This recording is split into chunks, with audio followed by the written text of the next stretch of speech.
گزشتہ قسط میں ہم دیکھتے ہیں کہ کاشف جو کہ یونیورسٹی سے واپس آیا ہوتا ہے عبداللہ پور آ کر ہر جگہ پر فخر کے الیکشن کے پوسٹر دیکھ کر حیران ہو جاتا ہے اور بڑی ہوشدری سے اپنے دوست فخر سے ملتا ہے۔ وہ دونوں آپس میں باتیں کرنے لگ جاتے ہیں، جس پر کاشف فخر کو یونیورسٹی میں موجود ایک لڑکی کے متعلق بتاتا ہے کہ وہ لڑکی بالکل گل بانو کی جیسی ہے۔ کاشف فخر کو بتاتا ہے کہ وہ اس کے اپنی شاعری کے ذریعے مائل کرنا چاہتا ہے، جس پر فخر کہتا ہے میں نے اس لڑکی کو دیکھا بھی نہیں تو میں اس کے متعلق شاعری کیسے لکھوں۔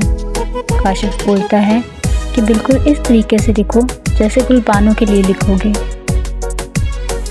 اس کے بعد اگلے سین میں ہم دیکھتے ہیں کہ فخر رات بھر بیٹھے ایک خوبصورت سی غزل لکھتا ہے۔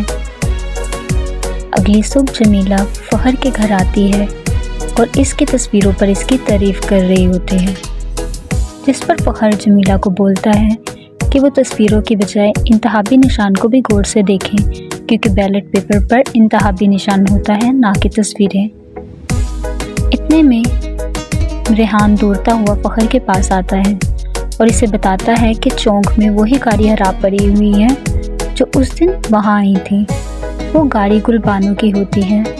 یہ سنتے ہی فخر الٹے پاؤں بھاگ جاتا ہے۔ اس کے بعد سفید حویلی کا منظر سامنے آتا ہے، جہاں گل بانو اور اس کی سہیلی بیٹھے ہوتے ہیں اور ایک نوکرانی ان کو چائے سرو کر رہی ہوتی ہے، جس پر اس کی سہیلی پوچھتی ہے کہ کیا تم کسی دیوداس کو جانتی ہو، جس پر گل بانو کہتی ہے کہ میں نے اس سے پہلے بھی پوچھا تھا لیکن اس نے حالہ کو بتا دیا تھا۔ اس کے بعد وہ ملازمہ کو کچھ پیسے دے کر قائل کرتی ہے اور اس کو ایک خط پکڑاتی ہے کہ وہ عبداللہ پور کے دیوداس کو پہنچا دے۔ اگلے سین میں ہم دیکھتے ہیں کہ گل بانو کے چچا کی طرف یہ خبر پہنچ جاتی ہے کہ گل بانو عبداللہ پور پہنچ گئی ہے، جس پر اس کے چچا صلابت جہارہ کو فوراً فون کرتے ہیں اور گل بانو کے متعلق پوچھتے ہیں، جس پر جہانارہ اسے کہتی ہے کہ کیا یہ کافی نہیں کہ اس سے ابھی تک یہ بات چھپائی ہے کہ اس کے ماں باپ کا ایکسیڈنٹ جس گاڑی سے ہوا وہ ایکسیڈنٹ کس نے کروایا۔ اس پر گل بانو کے چچا فوراً فون بند کر دیتے ہیں۔ اس کے بعد اگلا منظر کرکٹ گراؤنڈ کا آتا ہے، جہاں فخر میچ کھیل رہا ہوتا ہے۔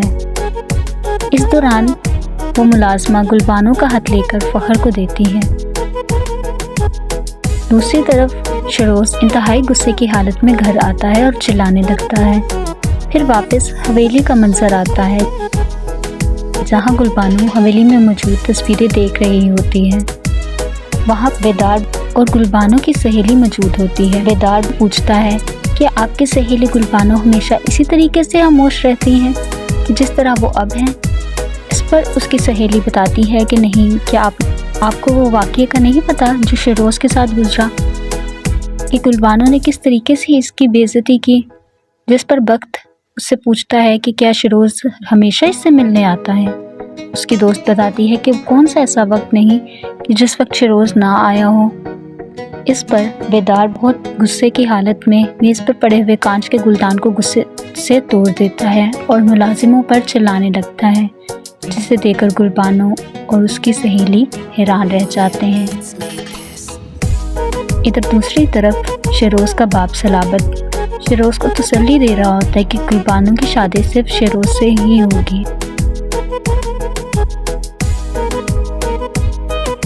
فخر کو گل بانو کا خط ملتا ہے تو اسے پڑھ کر انتہائی خوش ہوتا ہے۔ اس خط میں لکھا ہوتا ہے کہ اس خط میں لکھا ہوا تھا کہ فخر رات کو حویلی کے پچھلے دروازے سے گل بانو سے ملنے آئے۔ فخر خط پڑھ کر بہت خوش ہو جاتا ہے اور بے باکی سے اپنے گھر کی طرف بڑھتا ہے۔ دوسری طرف گل بانو کو یہ فکر ستاتی ہے کہ کہیں وہ خط جہانارہ کے ہاتھ تو نہیں لگ گیا۔ اس کی دوست اس کو تسلی دیتے ہوئے کہتی ہے اگر ایسا کچھ ہوا ہوتا تو اب تک اس کی خالہ اسے بلا چکی ہوتی، مگر ایسی کوئی بات نہیں۔ اتنے میں ملازمہ آ کر اس کو خبر دیتی ہے